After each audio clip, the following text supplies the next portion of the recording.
Morning, everybody. It's Rabbi Kolakowski again. This week's Parshas HaChodesh. So they say that the Kozhnitzer Maggid said in the name of the Rebbe Melech that there are three stories that you should tell on Parshas HaChodesh, on Shabbos Parshas HaChodesh. Obviously, I'm not going to make the video on Shabbos, but you can tell these stories tomorrow. That's a Segulah for Parshas, for Pesach, and for the whole year. There are actually four different stories that I know of, so we'll try to share those stories. Two of the stories are rather short and two are longer, so we'll see how many we get done before we get to work. The first story was that there was a man walking in the woods, and he had no money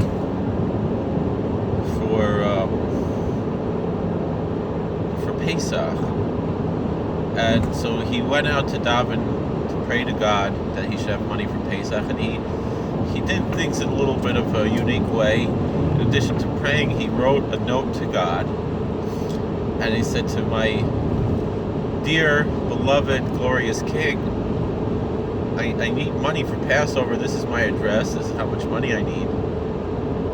And he attached the letter to an arrow, and he shot with bow and arrow, and it got stuck into a tree, the arrow with the note on it. The guy goes home, and the actual king of that kingdom there was out hunting, and he asks his servant there, what's that letter there on the tree? And he reads it, and he decides he's going to send money to this Jew. And so therefore that Jew had money for Pesach, and the king even put in a little bit more than he needed. So he had money for Pesach and for the whole year, and so too we should be blessed to have money, to have Parnasa for Pesach and for the whole year and for our whole lives. The second story is actually a story of the Rebbe Melech, the Rebbe Elimelech from Lizhensk, that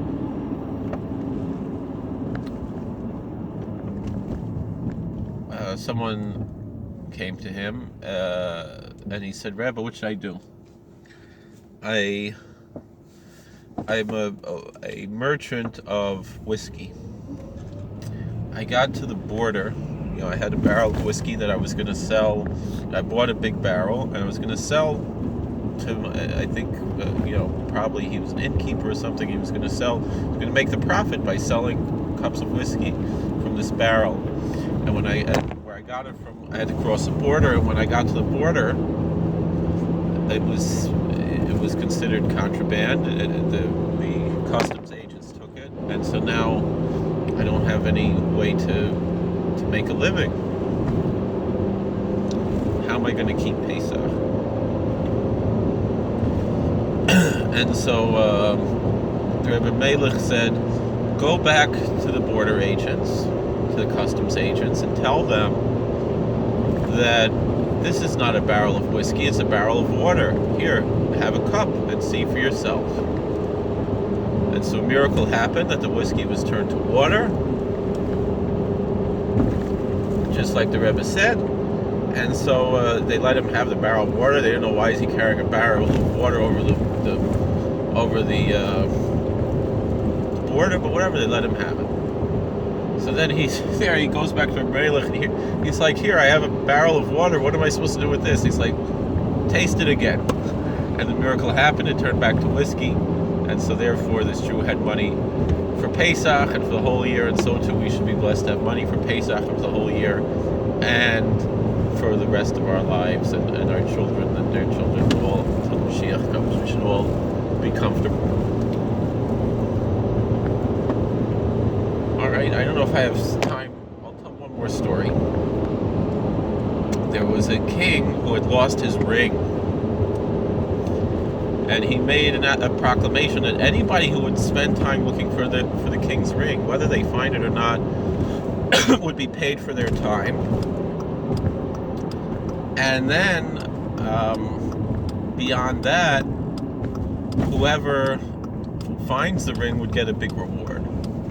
So there was this Jew, Moshke.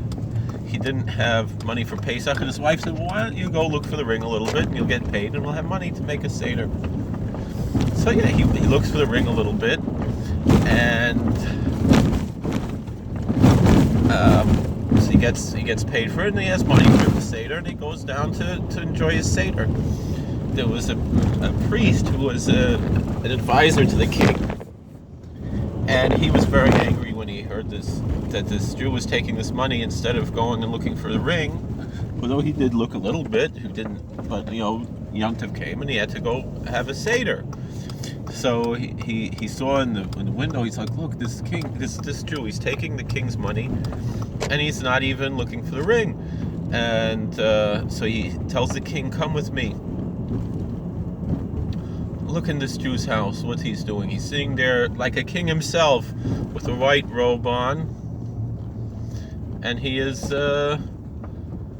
and he's eating a feast, and then they peek in and they listen to what's going on there, and the king says, wait a second, these Jews, they have magic, they're doing some kind of like a seance or something, who knows what they're doing, and they're saying, I don't know what they're saying exactly. You say Eli Eli Hoitziuni Mitzrayim, and everybody's saying Dayani, and the priest's name was Dayani. So he's like, what they must be saying is, who stole the ring? The father's saying to the family, and the whole family is saying Dayani. Who stole the ring? That's what he assumed that the words meant. Dayani. With the Chassidish Havara. And the fact of the matter was, it was this father Dayani who stole the ring,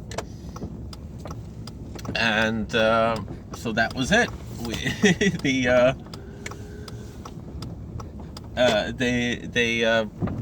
The king caught that it was this priest who stole the ring, and so therefore this Jew not only had money for Pesach, but he got a big reward.